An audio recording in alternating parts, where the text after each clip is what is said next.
لله رب العالمين الرحمن الرحيم مالك يوم الدين والصلاة والسلام على أشرف المرسلين والعاقبة للمتقين ولا عدوان إلا على الظالمين أما بعد. Les louanges, toutes les louanges sont à Allah, clément, miséricordieux, plein de majesté et de munificence. J'atteste qu'il n'y a de Dieu qu'Allah, un sans associé. Et j'atteste que notre bien-aimé, Al-Habib al-Mustafa, notre loyal et digne de foi, As-Sadiq al-Amin, Muhammad sallallahu alayhi wa sallam, et son serviteur et son messager. Le meilleur des messagers, venu avec le meilleur des messages, pour la meilleure des communautés. Que la paix et les bénédictions d'Allah soient sur toi, ya Rasulallah, sur ta famille, sur tes compagnons. Paix et salut de tous les instants, jusqu'au jour de la résurrection. Que la paix et les bénédictions d'Allah soient sur Noé, qu'elles soient sur Abraham, qu'elles soient sur Moïse, qu'elles soient sur Jésus, qu'elles se répandent, ya Allah, sur tous les prophètes et messagers qui se sont succédés à travers les âges, ya Rabbal Alamin. Que la paix, la grâce, les bénédictions, la miséricorde, ainsi que l'assistance et la protection d'Allah soient sur nous, qu'elles soient sur cette assemblée, sur celles et ceux qui y sont, qu'elles soient sur nos familles respectives, qu'elles soient sur le Niger, ses dirigeants et son peuple, qu'elles se répandent sur toute la Ummah, au-delà sur l'univers tout entier, sur l'humanité tout entière. Et que ce jour saint de vendredi, cet instant solennel du sermon, la prière qui va suivre dans quelques instants, Inch'Allah, ainsi que toutes nos bonnes œuvres témoignent pour nous, le jour où les enfants, les richesses, les pouvoirs, les alliances et relations ne seront plus d'aucun secours, et que seuls seront sauvés devant leur Seigneur, ceux qui l'auront rencontré avec un cœur saint, que nous soyons de ceux-là, ya Rabbal Alamin. Les louanges, encore les louanges, et toujours les louanges sont à Allah, qui a interdit de causer du tort aux autres, et a menacé ceux qui agissent ainsi d'un douloureux châtiment. وَالَّذِينَ يُعْظُونَ الْمُؤْمِنِينَ وَالْمُؤْمِنَاتِ بِغَيْرِ مَا اكْتَسَبُوا فَقَدِ احْتَمَلُوا بُهْتَانًا وَإِثْمًا مُبِينًا. Ceux qui causent du tort aux croyants et aux croyantes sans aucune raison se chargent très certainement d'une énorme infamie et d'un péché évident. Chapitre 33, Suratul Ahzab, verset 58. Serviteur du très glorieux, ce passage de la glorieuse révélation met en garde contre toute forme de nuisance, par la parole ou par les actes, dirigés contre les croyants, tout en prévenant ces malheureux acteurs de la responsabilité qui sera la leur au jour de la résurrection et les conséquences qui en découlent, en termes de péché et de supplice. Le messager d'Allah sallallahu alayhi wa sallam a, emboîtant le pas au Coran, prévenu que tout du musulman pour le musulman est sacré et inviolable, son sang, ses biens, son honneur et sa dignité. Abu Hurayra, radiallahu anhu, rapporte qu'il a été rapporté au messager d'Allah sallallahu alayhi wa sallam le cas d'une femme priant les nuits, passant les nuits en prière, jeûnant les jours, jeûnant ses journées, mais qui, par sa langue, causait du tort à ses voisins. La khayra fiha hiya finnar, avait tranché le messager d'Allah sallallahu alayhi wa sallam, il n'y a aucun bien à attendre d'elle, elle est en enfer, avait alors tranché l'envoyé d'Allah sallallahu alayhi wa sallam, hadith authentifié par Al-Hakim et Ibn Hibban et bien d'autres. Serviteur, on a déjà parlé du voisin dans un autre sermon, le voisin est un compagnon sur le chemin du paradis. Faisons extrêmement attention aux voisins et aux droits du voisinage. Le messager d'Allah sallallahu alayhi wa sallam a laissé entendre que l'archange Jibril alayhi salam a tellement insisté sur la bienveillance à l'égard du voisin, sur le droit du voisinage, qu'il avait cru un moment qu'Allah allait le faire figurer au nombre des héritiers après notre mort. Cela peut se passer de tout commentaire. Serviteur du très miséricordieux, chers frères et sœurs en islam, causer du tort aux autres peut se manifester par les mots ou par les actes, c'est-à-dire par les mots ou par les faits, c'est-à-dire par la langue ou par les actes. Causer du tort par la parole se caractérise et se matérialise, entre autres, par la médisance, la calomnie, les insultes, les critiques, les faux témoignages, les faux serments, et par tous les mots, M-O-T-S, qui fâchent ou qui blessent. L'imam Al-Ghazali, qu'Allah est en sa miséricorde, en préface de son livre Les dégâts des mots, a écrit que s'il y a un organe chez l'homme qui présente une énorme disproportion entre sa force et la portée de ses actions, c'est la langue. S'il y a quelque chose que l'homme peut faire avec un minimum d'effort et qui peut lui procurer un bien incommensurable ou un mal incommensurable, c'est de parler. Nous voilà prévenus qu'elle nous permette de maîtriser ce que nous avons derrière les dents, Ya Rabbal Alamin. Adorateurs du très miséricordieux, chers frères et sœurs en islam, retenez qu'Allah fasse miséricorde, que quant à causer du tort aux autres par les actes et les faits, il se décline sous diverses manifestations. Dans le cadre de ce sermon, nous vous en dévoilons quelques-unes en priant Allah subhanahu wa ta'ala qu'il nous permette de nous corriger et d'adopter un comportement responsable et citoyen. Au nombre de ces actes, on peut retenir entre autres 1.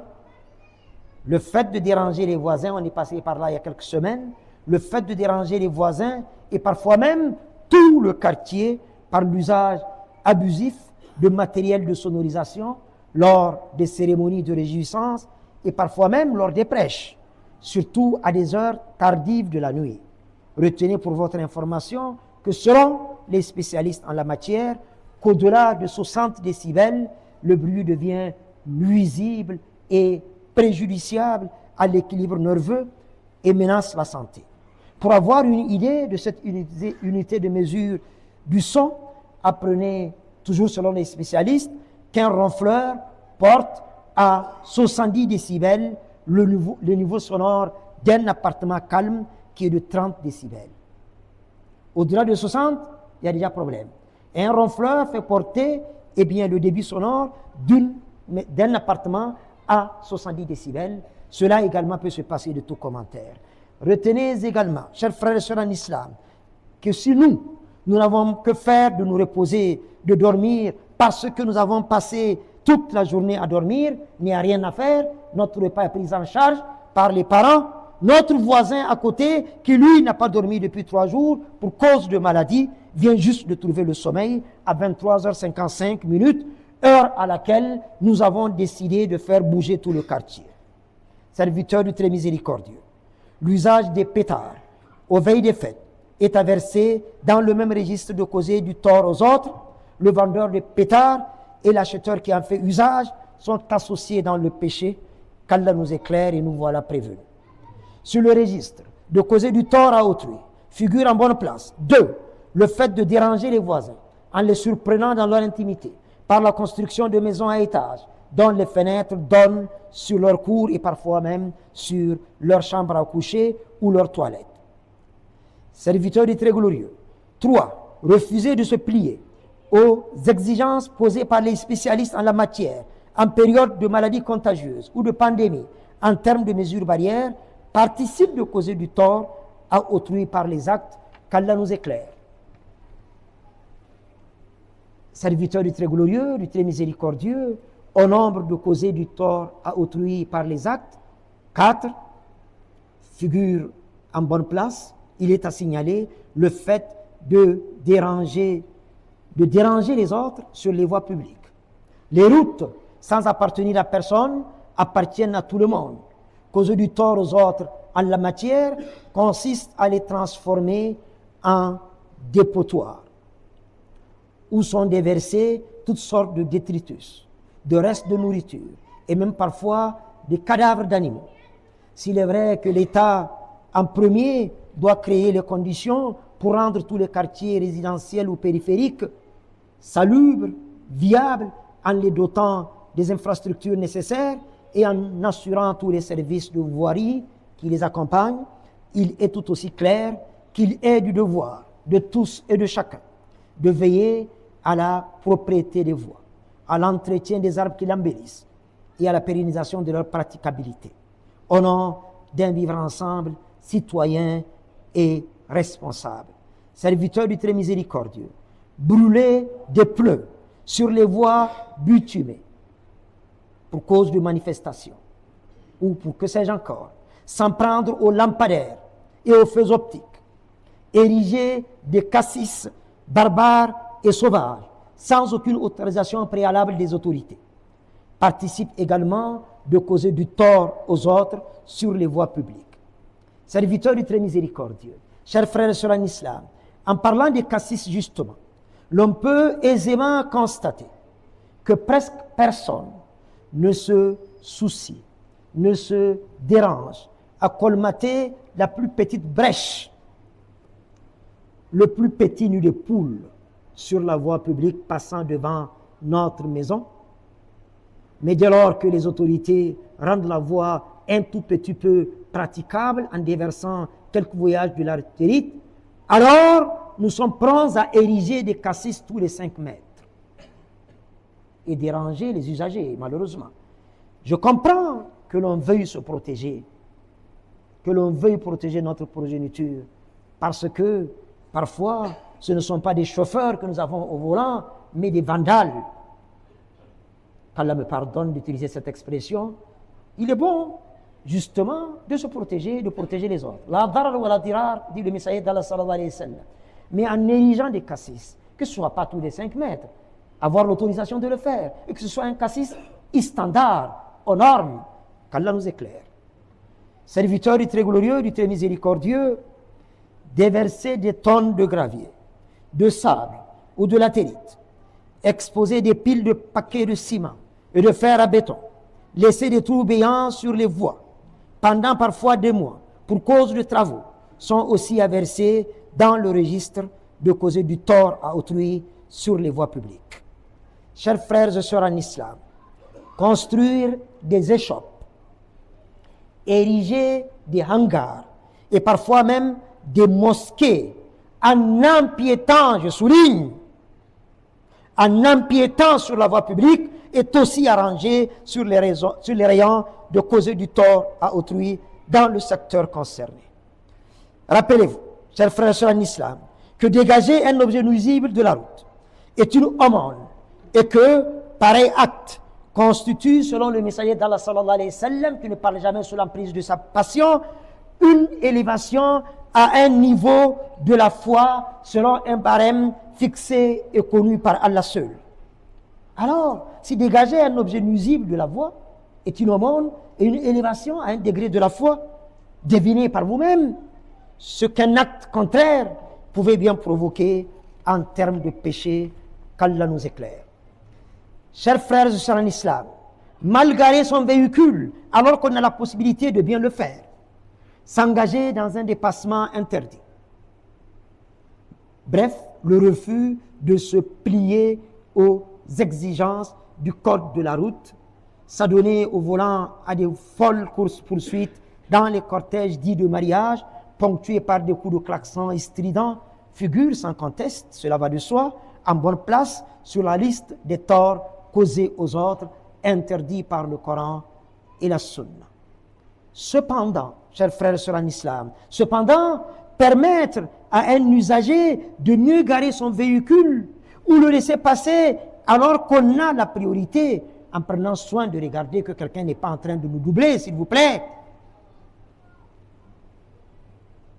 Respecter et accepter les tâtonnements des nouveaux conducteurs.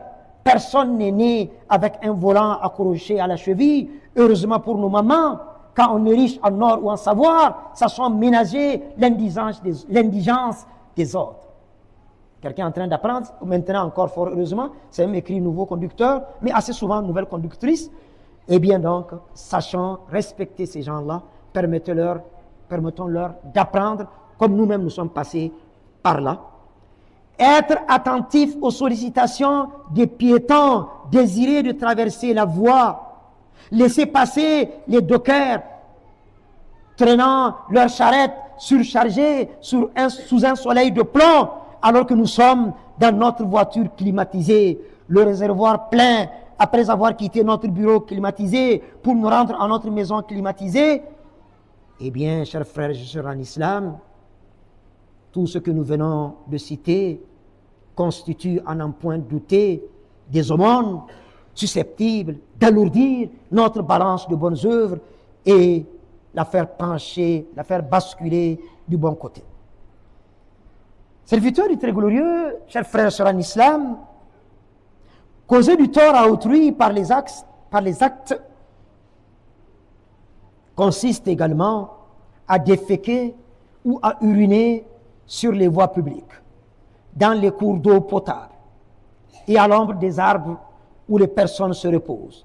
Méditons ensemble cette mise en garde faite par le messager d'Allah sallallahu alayhi wa sallam lorsqu'il dit: celui qui cause du tort aux musulmans sur les voies publiques aura mérité leur malédiction, qu'Allah nous en garde.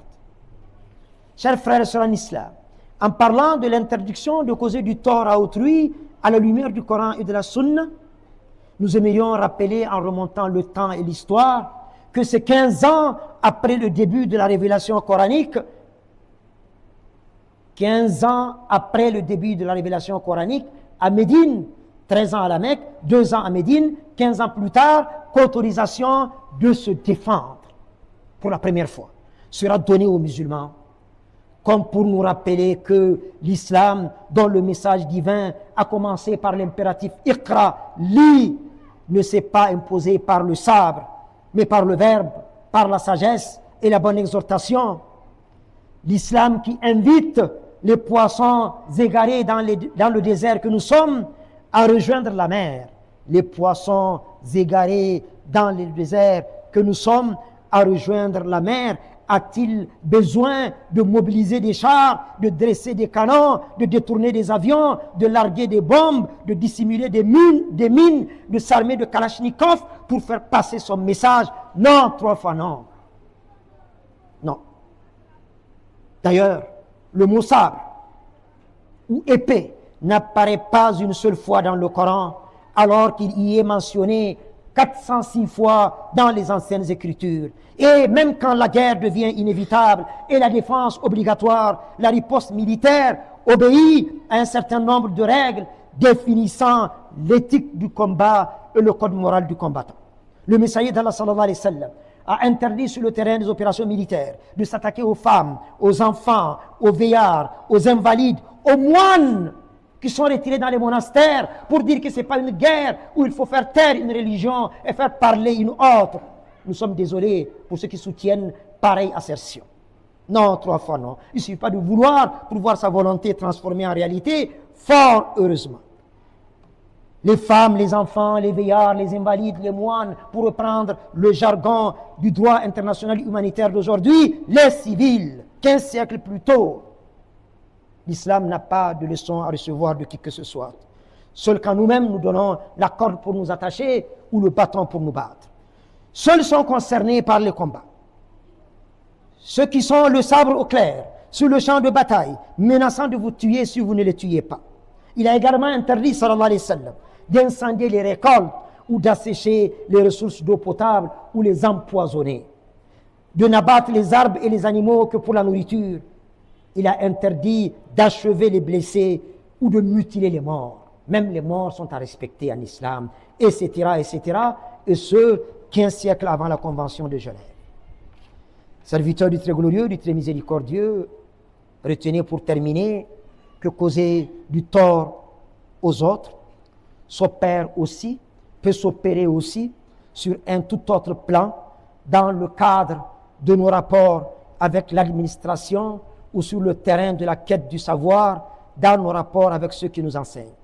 Causer du tort aux autres s'opère dans ces domaines par le recours à la corruption, au passe-droit, à la fraude, au favoritisme, au délit d'initié, aux abus de pouvoir, au clientélisme, etc., etc.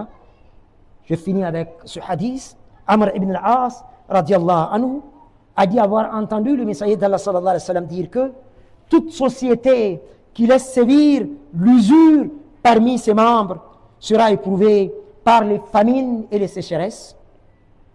Et toute société et toute communauté qui laisse s'installer la corruption entre ses membres sera éprouvée par la peur et l'insécurité. Hadith signé par l'imam Ahmed.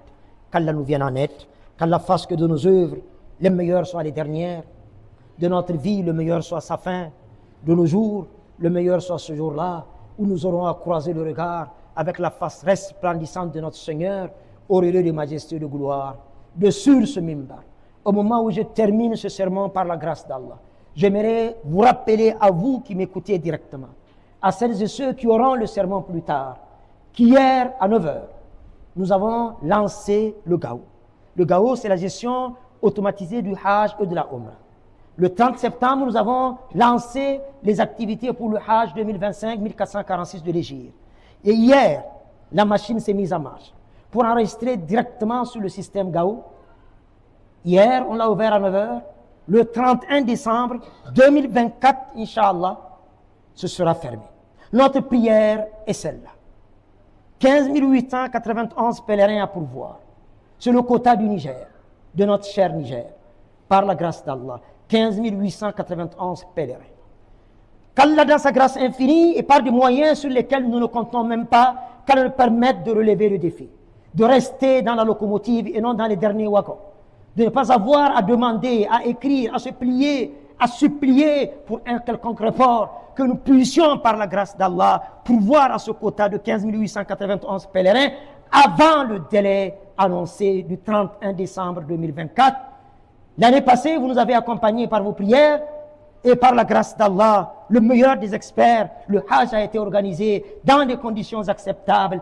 Continuez à nous accompagner et qu'Allah vous donne la meilleure des récompenses pour que l'organisation du Hajj de cette année se déroule dans des conditions encore meilleures.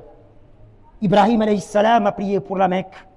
Muhammad sallallahu alayhi wa sallam, inspiré par Allah subhanahu wa ta'ala, a prié pour Médine et ses habitants. Médine et la Mecque sont ce qu'elles sont aujourd'hui et elles le resteront jusqu'à la fin des temps. Tout protocole respecté et en toute humilité, permets-nous, ya Allah, de continuer à prier pour notre cher pays, le Niger, afin que le Niger soit un havre de paix et de bien-être, où il fait bon y être, bon s'y rendre, bon y demeurer, bon y rester, bon y mourir, dans un monde tout aussi prospère, uni et solidaire.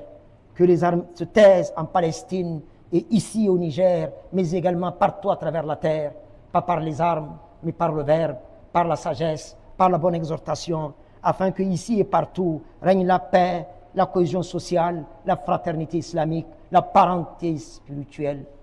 Ya Allah, tu es la paix, tu es As-Salam, de toi vient la paix, à toi retourne la paix, tu es la paix par essence et par excellence. Permets-nous de terrasser les murs qui nous séparent, de construire des ponts entre nous et faire régner la paix ici et partout et pour toujours. Priez pour le bien-aimé Muhammad sallallahu alayhi wa sallam, prière sans laquelle aucune invocation ne montera au ciel. Allahumma salli ala Muhammad wa ala ali Muhammad, kama sallayta ala Ibrahim wa ala ali Ibrahim. Allahumma barik ala Muhammad wa ala ali Muhammad, kama barakta ala Ibrahim wa ala ali Ibrahim, fil alamin innaka hamidun majid. آمنا في أوطاننا آمنا في أوطاننا آمنا في أوطاننا ول أمورنا خيارنا ولا تول أمورنا شرارنا وارفع مكتك وغضبك عنا ولا تسلط علينا بذنوبنا من لا يخافك ولا يرحمنا برحمتك يا أرحم الراحمين. اللهم انصر إخواننا في فلسطين، خذ بأيديهم في فلسطين، كن ناصرهم في فلسطين، كن عضدهم في فلسطين يا عزيز يا جبار يا ذو القوة المتين. وجل يا ربنا اللهم هذا البلد آمنا مطمئنا رخاء وسائر بلاد المسلمين وسائر بلدان العالم يا رب العالمين. وصلي وسلم وبارك اللهم على محمد وآله الطاهرين، وارض اللهم عن الخلفاء الراشدين، عن بقية صحابة نبيك أجمعين، وعن التابعين وتابع التابعين والتابعين لهم بإحسان إلى يوم الدين، وعنا معهم أجمعين بمنك وكرمك يا رحمن يا رحيم. عباد الله، إن الله يأمر بالعدل والإحسان وإيتاء ذي القربى وينهى عن الفحشاء والمنكر والبغي يعظكم لعلكم تذكرون. اذكروا الله العظيم الجليل يذكركم واشكروه على نعمه يزدكم ولذكر الله أكبر والله يعلم ما تصنعون. قوموا إلى صلاتكم.